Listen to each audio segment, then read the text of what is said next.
Yung pinaka-payo ng isang abogado para dito sa mga nagdadalawang isip nating mga kababayan, ayaw nang bumoto. Marami sila eh. Mga kababayan, bansa po itong pinag-uusapan natin. It is the future of our country which is at stake here. Alam ko po, frustrated kayo.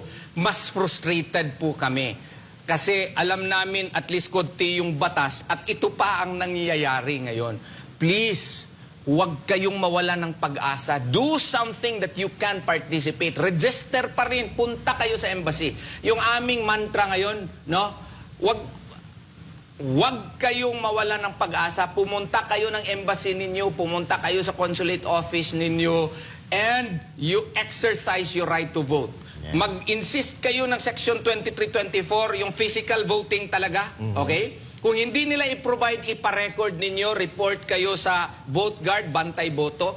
Pero kung tuturuan nila kayo paano mag-online voting, participate pa rin. Pero you have to, what you call this? You have to paper the world. I-record din nyo. I-record din nyo anong nangyari. Kaya para may ebidensya po tayo.